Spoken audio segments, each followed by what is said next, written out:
देवशयनी एकादशी का व्रत कब रखा जाएगा? देवशयनी एकादशी पर श्री हरि विष्णु की पूजा का शुभ मुहूर्त क्या होने वाला है? एकादशी व्रत करने वाले साधकों को द्वादशी तिथि पर पारण के शुभ मुहूर्त में करना चाहिए और पारण की सही विधि क्या है? यदि आप भी इन सभी प्रश्नों के जवाब ढूंढ रहे हैं तो इस वीडियो को पूरा देखें। ओम नमः शिवाय, जय श्री कृष्णा। आप सभी का सनातन धर्मसार चैनल पर बहुत बहुत स्वागत है। मित्रों, वैदिक पंचांग के अनुसार आषाढ़ माह की शुक्ल पक्ष की एकादशी तिथि पर देवशयनी एकादशी का व्रत किया जाता है। इस तिथि से चतुर्मास का प्रारंभ होता है। इस व्रत का पारण द्वादशी तिथि पर हरिवासर की समाप्ति के बाद किया जाना चाहिए। धार्मिक मान्यताओं के अनुसार इस व्रत को करने से साधक को सभी पापों से मुक्ति मिलती है।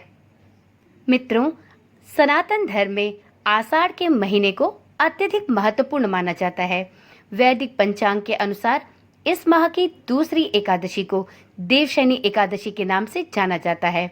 इस तिथि पर भगवान विष्णु 4 महीनों के लिए क्षीर सागर में योग निद्रा के लिए चले जाते हैं और इस दौरान शुभ और मांगलिक कार्यों को करने पर रोक लगा दी जाती है। देवशयनी एकादशी के दिन श्री हरि विष्णु और माता लक्ष्मी की पूजा और व्रत करने से साधक को सभी दुखों से छुटकारा मिलता है, साथ ही उसके जीवन में सुख समृद्धि में वृद्धि होती है। चलिए आज की वीडियो शुरू करते हैं और जानते हैं कि इस वर्ष आषाढ़ माह के शुक्ल पक्ष की एकादशी अर्थात देवशयनी एकादशी का प्रारंभ कब होने वाला है, किस तिथि पर देवशयनी एकादशी का व्रत रखा जाएगा, इस दिन श्री हरि विष्णु की पूजा कब और किस प्रकार से की जाएगी और साथ में पारण का सही मुहूर्त क्या होगा। मित्रों, ऐसी मान्यता है कि इस दिन से भगवान विष्णु क्षीर सागर में तथा भागवत पुराण के अनुसार पाताल लोक में शयन करते हैं और फिर प्रबोधिनी एकादशी अर्थात कार्तिक शुक्ल एकादशी को जागते हैं। इन 4 महीनों को देवताओं का विश्राम काल कहा जाता है। इस दौरान सभी मांगलिक कार्य जैसे विवाह, गृह प्रवेश, यज्ञ आदि, मुंडन इत्यादि मांगलिक कार्य वर्जित होते हैं। आषाढ़ माह की शुक्ल पक्ष की एकादशी को देवशयनी एकादशी के नाम से जाना जाता है। इसे हरिशयनी एकादशी, पद्म एकादशी और आषाढ़ी एकादशी के नाम से भी जानते हैं।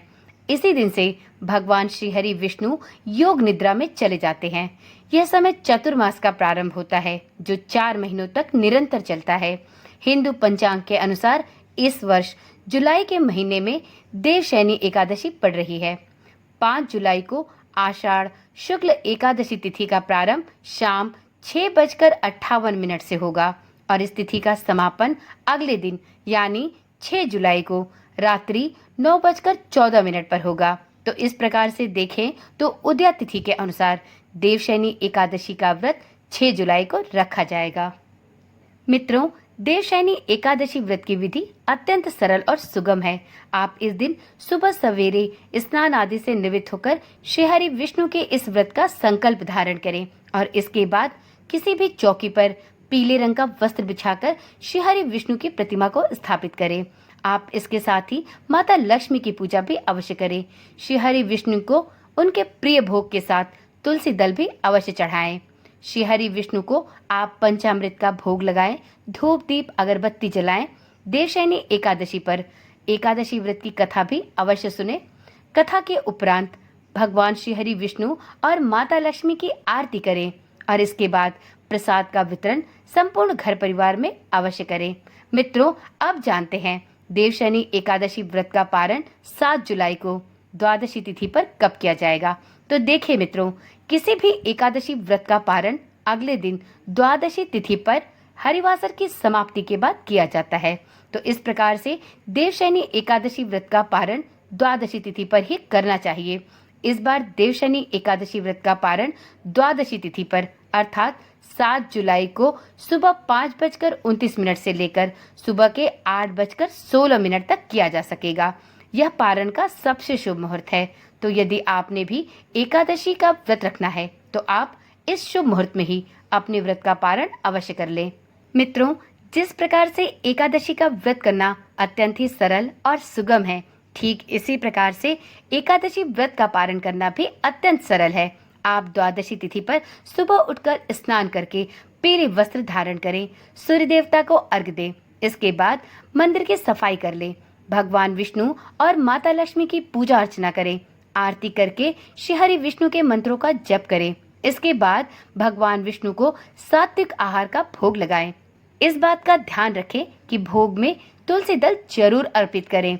ऐसा माना जाता है कि श्री हरि विष्णु अपने किसी भी भोग को तभी ग्रहण करते हैं जब उसमें तुलसी दल सम्मिलित हो, तो इसलिए श्री हरि विष्णु को भोग लगाते समय इस बात का विशेष ध्यान रखें।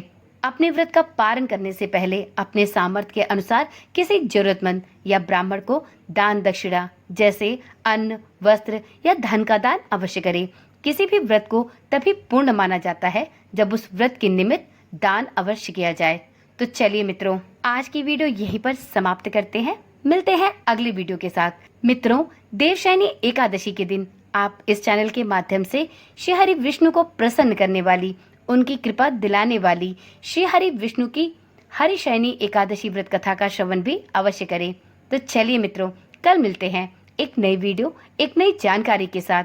मित्रों, यदि आप इस चैनल पर पहली बार आए हैं या आपने अभी तक इस चैनल को सब्सक्राइब नहीं किया है, तो अब देर ना करें। इसी प्रकार की रोचक और जानकारी वाली वीडियोस देखने के लिए चैनल के साथ जुड़े रहें।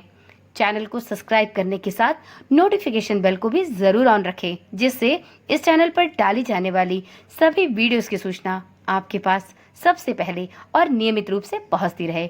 ओम नमः शिवाय। जय श्री कृष्णा। राधे राधे।